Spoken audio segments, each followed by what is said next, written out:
So growing up, it's fed into your mind that, okay, you should hate America, or America's not good, or the American government is not good. And you try, because I personally think, because I was raised in America, I was raised to have a mind of my own. And not to listen to what your family is saying or to what your media is saying, but to rather listen to them and actually analyze and think and have your own mind and actually be able to make a decision of your own. And my roommate was an American here at AUB, and she was my best friend. And it took me a lot of time when I had to take her to my village and she wanted to visit and meet my family. It was as if they weren't accepting this new person. And it was so hard for me to understand. I didn't have that issue. I loved everyone equally. Again, because I was raised in a community full of love and with no stereotypes. But in Lebanon, it's different. In Lebanon, and also not only in Lebanon, but in other countries as well, like, there are a lot of stereotypes. The media really affects the way people think, especially before and after 9/11 and all of these issues. So I tried as much as I can to demonstrate to people, rather than telling people, no, this is wrong, or yes, this is what you should be doing. I wouldn't do that. I realized I had to be smarter. And so I started to demonstrate and show people that it's okay if we're friends with someone who's from Oman or America or Europe, and you can communicate and you can build bridges with these people. And I remember one of the most important incidents in my life is I have a mentor for my business. And basically when he came to Lebanon, he's like, please don't put me with any Muslim. And I don't want to be with someone who's veiled because like they're all scary. And he turned out to be my mentor. And he later on admitted, he was like, you know what, Esther, I'm really sorry. I had to tell you something.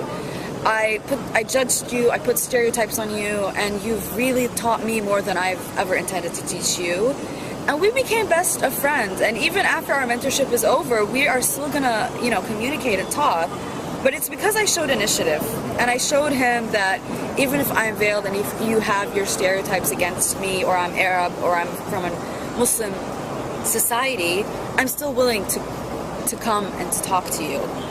And I really, really think it has a lot to do with how my parents raised me and the environment that I was in. So,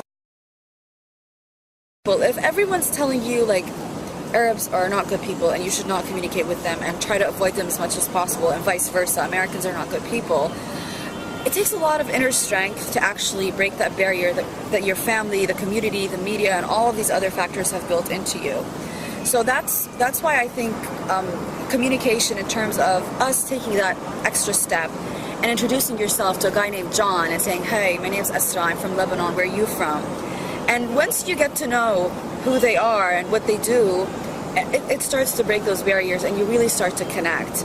Even here in Lebanon, like, I always think about ways to get to know other people and other communities, because we're in a country where you have like 15 different religions and race and all of these ethnic people. Meet people, go to networking events, look for people who are different, look for people who have stuff on, or are wearing a veil, or are wearing something that's weird and you're not accustomed to, because I've learned this throughout all of my years of working and learning, and I've really learned that if we initiate the first step, if we really try to really understand people and remove the stereotypes that are in our heads, which I know sounds a bit cliche, but one of the ways to remove these stereotypes is to actually understand a person, get to know them, what are their interests, how do they do things in their culture. This is what I've done throughout the years to better understand people and their behavior and how they think. And I have a lot of friends who are from different cultures and different religious backgrounds, and yet sometimes I click with them more than I click with people who are from my community and my culture.